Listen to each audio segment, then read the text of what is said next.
இந்த ஹிஸ்டரி பயணம் நேயர்கள் அனைவர் மீதும் எல்லாம் வல்ல இறைவனின் அமைதியும் சமாதானமும் உண்டாவதாக. இப்ராஹிம் தரோர் இவரை பத்தி பேசுங்கன்னு அதிகமான தோழர்கள் தொடர்ந்து கமெண்ட் பண்ணிட்டே இருந்தாங்க. வேலைபளு காரணமா நம்மளால அவரை பத்தின விஷயங்களை தேட முடியல, எடுக்க முடியல. ஆனா அவரை பத்தி நிறைய பேர் உலகம் முழுவதும் பல மொழிகள்லயும் தற்பொழுது பேசி தீர்த்துட்டாங்க அப்படின்னு தான் சொல்லணும். அப்ப நாம என்ன இவரை பத்தி புதுசா பேச போறோம் அப்படின்னு நினைச்சு சரி பரவாயில்லன்னு அவரை பத்தி சில விஷயங்களை தேட ஆரம்பிச்சோம். உண்மையிலேயே பிரமிச்சு போன ஒரு விஷயம்தான் இங்க நடந்தது.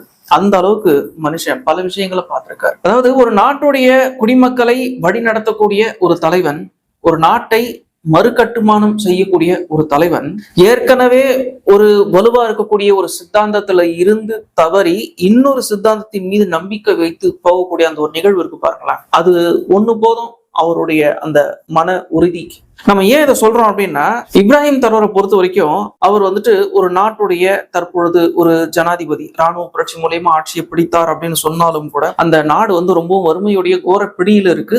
மக்களுக்காக இந்த ஒரு புரட்சியை ஏற்படுத்தினதாகவும் நாட்டை தொடர்ந்து பொருளாதார ரீதியாக சமூக ரீதியாக மறுகட்டுமானம் செய்து ஒரு வளர்ச்சியை நோக்கின பாதையில் இந்த தேசத்தை செலுத்த விரும்புவதாகவும் அதுக்கான காரணத்தை அவர் சொல்லியிருக்காரு. சரி, இந்த இப்ராஹிம் தரோருடைய நாடு எது அப்படின்னு நம்ம பார்த்தோம்னா புர்கினோ ஃபாசோ அப்படிங்கிறது தான் அந்த நாட்டுடைய பேர். இது எங்க இருக்கு அப்படின்னா ஆப்பிரிக்காவுடைய ஒரு ஓரமா இருந்துகிட்டு இருக்கு. அதுக்காக ரொம்ப ஓரம் எல்லாம் கிடையாது. அந்த புர்கினோ ஃபாசோ சுத்தி 6 நாடுகள் இருக்கு. அதாவது கடல் வழி இல்லாத ஒரு நாடு, முழுக்க முழுக்க நிலத்தை மட்டுமே நம்பி இருக்கிற ஒரு நாடு எந்த அளவுக்கு ரொம்பவும் பெருசு அப்படின்னு சொன்னாக்கா நம்ம தமிழ்நாட்டை விடவும் கொஞ்சம் பெருசா இருக்கு. அதாவது கிட்டத்தட்ட 2,74,000 சொச்சம் கிலோமீட்டர் வருது. 2 கோடிக்கும் அதிகமான மக்கள் அங்க வசிக்கிறதா தெரிகிறது. அங்க தற்பொழுதைக்கு என்ன மொழி பேசப்படுது அப்படின்னா எல்லாமே ஆப்பிரிக்காவை சேர்ந்த அந்த வட்டார மொழிகள் தான். இந்த மொழி தான் இங்க பேசுறாங்க அப்படின்னு சொல்ல முடியாது. முழுக்க முழுக்க வட்டார மொழிகள் தான் பேசப்படுது, நிறைய மொழிகள் பேசப்படுது. அப்ப ஆட்சி மொழி அங்க என்ன இருக்குது அப்படின்னு நம்ம பார்த்தோம்னா பிரெஞ்சு மொழி இருக்கு. அது எப்படி அங்க பிரெஞ்சு மொழி இருக்கும் அப்படின்னு சொன்னா 1896 இங்க இருந்தா நவீன வரலாறு இந்த நாட்டுக்கு துவங்குது. பிரான்ஸ் 1896ல இந்த புர்கினோ ஃபாசோ தேசத்தை தன்னுடைய கட்டுப்பாட்டுக்குள்ள கொண்டு வந்தாங்க. அன்னில இருந்து அது காலனி தேசமா இருந்துகிட்டு இருந்தது. 1958 இவங்களை இதுக்கு மேல சமாளிக்க முடியாது அப்படின்னு சொல்லும் பொழுது அங்க சுயாட்சி கிடைச்சது. அதுக்கப்புறம் 2 வருஷம் தான், 1960 அந்த நாட்டுக்கு சுதந்திரமே கிடைச்சிருச்சு. ஆனால் சுதந்திரம் கிடைச்சதுக்கு அப்புறம் கூட அந்த முதலாளித்துவம் அப்படிங்கிற அந்த ஒரு விஷயம் ரொம்ப வலுவா அங்க பிடிச்சது. அதாவது பிரான்ஸுடைய ஒரு குடியேற்ற நாடாதான் இந்த புர்கினோ ஃபாசோ இருந்துகிட்டு இருக்கு. பிரான்ஸ்ல இருக்கக்கூடிய முதலாளிகள் இங்கே வரவும், இங்க ஒப்பந்தங்கள் போட்டு அவங்களே முதலாளிகளா பல நிறுவனங்கள் வைக்கவும், இங்க இருக்கக்கூடிய இந்த உள்ளூர் மக்கள் தொழிலாளிகளா அங்க வேலை செய்யவும், இப்படித்தான் நிலைமை இருந்துகிட்டு இருக்கு. இன்னிய வரைக்கும் அந்த புர்கினோ ஃபாசோ அப்படிங்கிற அந்த தேசம் வறுமையில இருக்கிறதுக்கான காரணம் அங்க இருக்கக்கூடிய முதலாளிகள் யாரும் உள்ளூரை சேர்ந்தவர்களாக இல்லை. இதுதான் ரொம்ப துயரமான ஒரு விஷயம். இந்தியர்கள் கூட அங்க இருக்கிறாங்க, கிட்டத்தட்ட 1000 பேர் வரைக்கும் அங்க இருக்கிறாங்க. எல்லாருமே முதலாளிகள், பீர் ஃபேக்டரி ஓனரு, தோல் ஃபேக்டரி ஓனரு, அதே மாதிரி இந்த காய்கறிகளை ஸ்டாக் பண்ற ஓனர், இப்படிதான் அவங்க இருக்கிறாங்க. அவங்களுக்கு கீழே வேலை பார்க்கறது யாரு அப்படின்னு சொன்னாக்க உள்ளூர் மக்கள். இதுதான் இங்க மிகப்பெரிய பிரச்சனை. அங்க எல்லா பொருளாதாரமும் சுரண்டப்படுது, உழைப்புகள் சுரண்டப்படுது அப்படின்னு சொல்லும் பொழுது இதுல இருந்து இந்த மக்களுக்கு விடுதலை வேணும் அப்படிங்கிறதுக்காகத்தான் இந்த இப்ராஹிம் தரோர் தற்பொழுது உழைத்து கொண்டிருக்கிறார் அப்படிங்கிற அந்த ஒரு விஷயம் நமக்கு தெரிய வருது. இதுல நமக்கு ஒரு ஆச்சரியம் என்னன்னா, ராணுவ புரட்சியை செஞ்சு இவர் ஆட்சிக்கு வந்துட்டார். 2022 செப்டம்பர் மாசம் இது நடக்குது. இப்படி வரும்பொழுது அவருக்கு அந்த நேரத்துல வயசு 34, இப்போ 38. இளமையான ஒரு காலகட்டத்தில் தான் அவர் இருந்துகிட்டு இருக்கிறார். இளம் கன்று பயமறியாது அப்படின்னு சொல்லுவாங்க. அதுக்கேற்ற மாதிரி தான் அவருடைய செயல்பாடும் இருக்கு. தன்னை சுத்தி பெருசா எந்த பாதுகாவலர்களும் அவரை வச்சுக்கல. அவர் எளிமையா போறாரு, வராரு, நடந்து போறாரு, சைக்கிள்ல போறாரு. மக்கள் அவர்கிட்ட நேரடியா பேசக்கூடிய நிலையில தான் அவர் தன்னை எளிமையா காட்டி கொண்டிருக்கிறார்.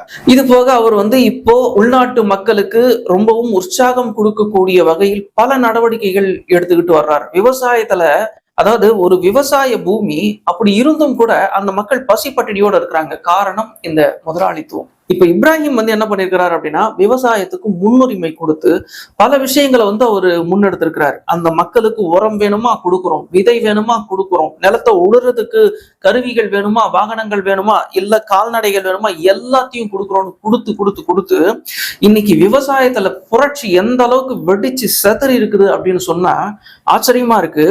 2022 இருந்த அந்த விவசாய உற்பத்தி பொருட்கள் இருக்கு பாருங்க, அந்த பயிர்கள், காய்கறிகள், பழங்கள், அது கிட்டத்தட்ட 50% அதிகமா இன்னைக்கு வந்து மாறி இருக்கு. 50% இந்த விவசாய பொருட்களுடைய உற்பத்தி அதிகரிச்சிருக்கு 2 வருஷத்துல. இதுதான் ரொம்ப ரொம்ப மிகப்பெரிய ஆச்சரியம். அப்ப இது என்ன பண்றாரு, இன்னும் அதிகமா போக்கஸ் பண்றாரு. தக்காளியை பதப்படுத்தும் தொழிற்சாலையை இவர் வந்துதான் ஆரம்பிக்கிறாரு 2023.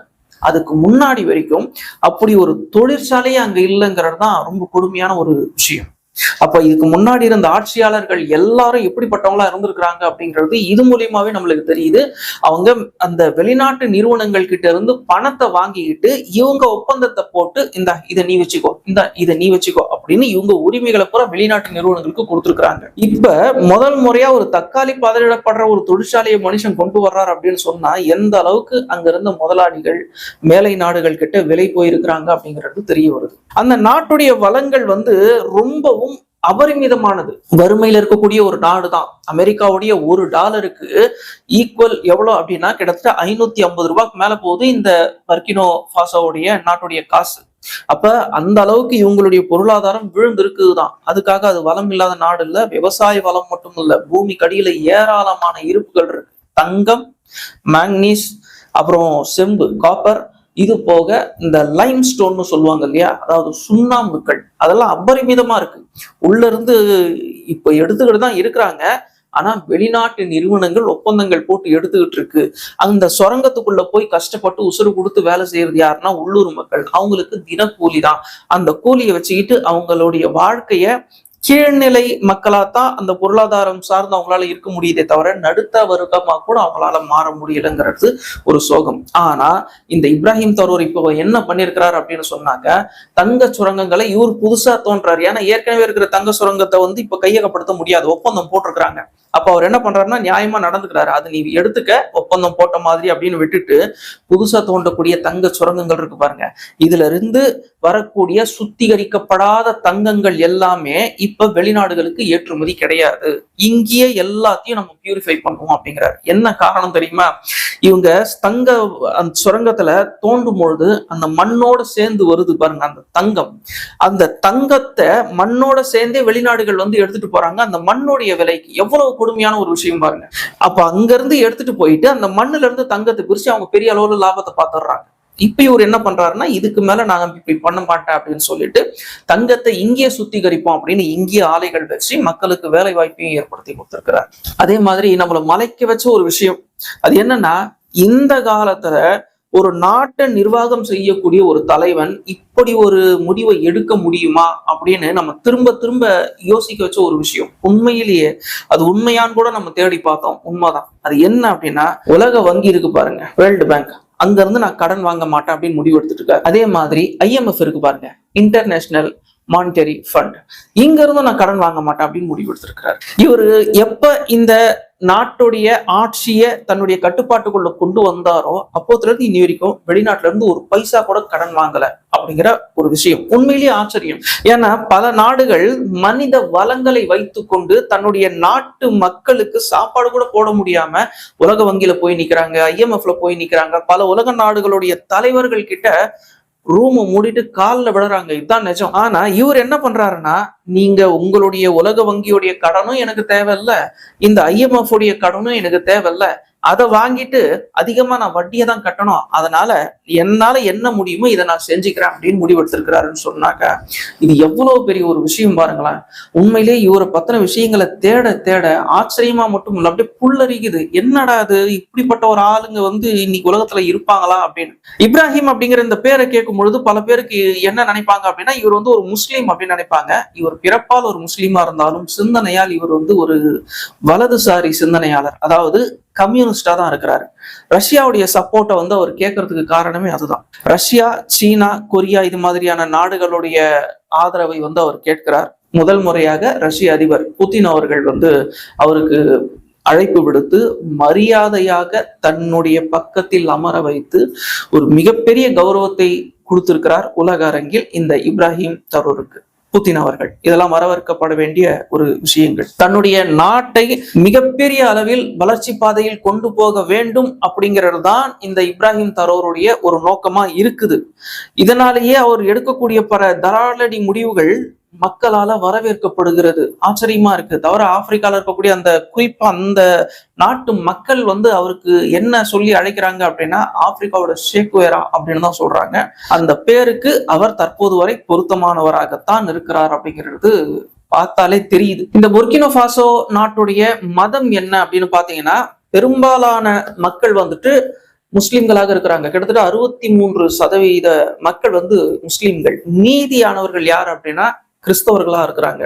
ஆனா மக்களுக்குள்ள ஒரு நல்ல ஒரு இணக்கம் இருந்து கொண்டே இருக்கிறது. அவங்க வந்து ஒத்துமையா தான் வாழ்ந்துகிட்டு இருக்கிறாங்க. இந்த இப்ராஹிம் தரூர் உள்நாட்டுக்குள்ள என்ன மாதிரியான சவால்களை சந்திக்கிறார் அப்படின்னு நம்ம பார்த்தோம்னா அதோடைய பொருளாதாரம் தான். அதை வந்து மேம்படுத்தணும் அப்படின்னு சொன்னாக்கா மிக நிச்சயமாக உள்நாட்டு மக்களை வந்து அதிகமா அவர் உற்சாகப்படுத்துறாரு. தவிர அவர் என்ன பண்றாரு அப்படின்னா தனக்கான சம்பளத்தை வந்துட்டு அவர் வந்து எடுக்கிறதே கிடையாது. அதாவது ஜனாதிபதிக்கான சம்பளத்தை அவர் எடுக்கிறதே இல்லை. முழுக்க முழுக்க அவர் இன்னி வரைக்கும் ராணுவ தளபதிக்கான சம்பளத்தை மட்டும் தான் எடுத்துக்கிட்டு இருக்காரு. அது மிகவும் குறைவு. ஜனாதிபதியுடைய சம்பளத்தை பார்க்கும் பொழுது ஒரு 10% கூட எடுக்கலாம் அப்படின்னு தான் சொல்லணும். அப்படின்னா எவ்வளவு குறைவு அப்படின்னு பாருங்க. இது போக அவர் என்ன பண்ணிட்டார் அப்படின்னா அரசு ஊழியர்களுடைய சம்பளத்தை வந்து 50% அதிகப்படுத்திட்டார். நல்ல உற்சாகமா வேலை செய்யணும், ஊழியர்கள் நல்ல நிர்வாகம் கொடுக்கணும், ஒவ்வொரு துறையையும் வந்து நல்ல டெவலப் பண்ணணும் அப்படிங்கிறதுக்காக. ஆனா ஹைலைட் என்னன்னா நாடாளுமன்றத்துல இருக்கக்கூடிய அந்த நாடாளுமன்ற உறுப்பினர்களுடைய சம்பளம் இருக்கு பாருங்க, இது அப்படியே 30% குறைச்சிட்டாரு. நீங்க மக்களுக்காக பணி செய்யறதுக்கு தான் இங்க வந்திருக்கிறீங்க அப்படின்னு சொன்னா நீங்க சம்பளத்தை எதிர்பார்க்க கூடாது. அதே சமயம் உங்களை நாம் வந்து ரொம்பவும் சம்பளமே இல்லாம வேலை செய்யணும் அப்படின்னு சொல்லல, 30% உங்களுடைய சம்பளத்துல இருந்து நம்ம குறைக்கிறோம் அப்படின்னு குறைச்சிருக்காரு நாட்டுடைய நிதி நிலைமை கருதி.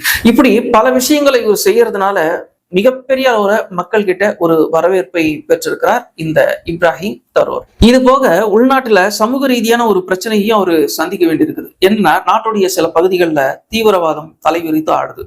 சில வருடங்களாகவே அங்க வந்து தீவிரவாதத்துக்கு எதிரான நடவடிக்கைகளை தீவிரப்படுத்தி கொண்டிருக்கிறது அந்த பர்கினோ ஃபாசோ அப்படிங்கிற அந்த ஒரு தேசம்.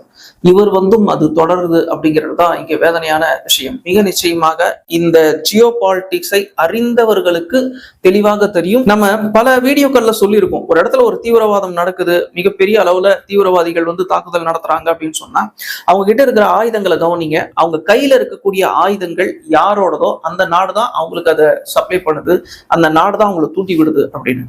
அதே மாதிரி இந்த இடத்துல இந்த மத தீவிரவாதிகள் கையில் இருப்பது ஐரோப்பிய அமெரிக்க ஆயுதங்கள் அப்படின்னு பார்க்கும் பொழுது மிக நிச்சயமா இந்த நாட்டை வறுமையிலேயே வச்சு பயமுறுத்திக்கிட்டே இருந்து ஆட்சியாளர்களை நம்ம கைக்குள்ள வச்சுக்கணும் அப்படிங்கிறதுக்காகத்தான் இந்த தீவிரவாதத்தை இவர்கள் இங்கே வளர்த்து கொண்டிருக்கிறார்கள்.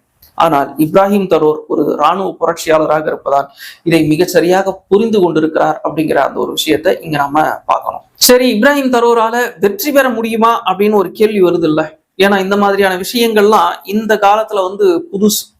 இந்த மாதிரியான ஒரு விஷயத்த வந்து ஒரு தலைவர் முன்னெடுக்கிறாரு, மக்களுக்கு தேவையான எல்லா விஷயத்தையும் செஞ்சு நான் வந்து ஒரு நாட்டையே மறுகட்டுமானம் செய்வேன், சமூக ரீதியா, அரசியல் ரீதியா, பொருளாதார ரீதியா, இராணுவ ரீதியா மறுகட்டுமானம் செய்வேன், இப்படியெல்லாம் மறுகட்டுமானம் செஞ்சா இந்த நாடு வந்து முன்னேறிடும் அப்படின்னு ஒரு தலைவர் முன்னெடுக்கிறார் அப்படின்னு சொன்னா இது வந்து வெற்றி அடையுமா அப்படின்னு நம்ம பார்த்தோம்னு சொன்னா நமக்கு வந்துட்டு வெற்றி அடையும் அடையாது ரெண்டு விதமான கருத்தையும் நம்ம இங்க முன்வைக்க வேண்டியிருக்கு. என்ன காரணம் அப்படின்னு சொன்னா தற்போது இருக்கக்கூடிய சூழ்நிலையில் இந்த உலகம் முழுவதும் இந்த முதலாளித்துவத்தை முன்னெடுத்திருக்கக்கூடிய அந்த அமெரிக்கா, அப்புறம் ஐரோப்பா, அப்புறம் மத்திய கிழக்குல இருக்கக்கூடிய அந்த இஸ்ரேல், இவர்களுடைய அந்த உளவுத்துறை, அதாவது அமெரிக்க ஓநாய்களும் ஐரோப்பிய செந்நாய்களும் இஸ்ரேல் நரிகளும் மிக நிச்சயமாக இவரை எத்தனை நாளைக்கு விட்டு வைக்கும் அப்படின்னு தான் நமக்கு வந்து ஒரு கவலையாக இருக்கிறது.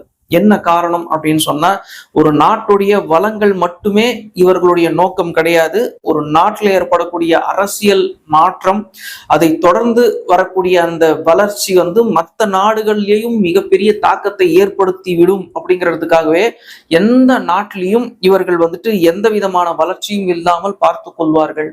ஆகையினால ஒரு மாறுபட்ட தலைவர் மக்களுக்காக உழைக்கிறார் அப்படின்னு சொன்னாக்கா இவர்களால் இதை பார்த்து கொண்டு அமைதியாக இருக்க முடியாது அப்படிங்கிறது தான் இந்த இடத்துல நம்ம பார்க்கிறோம்.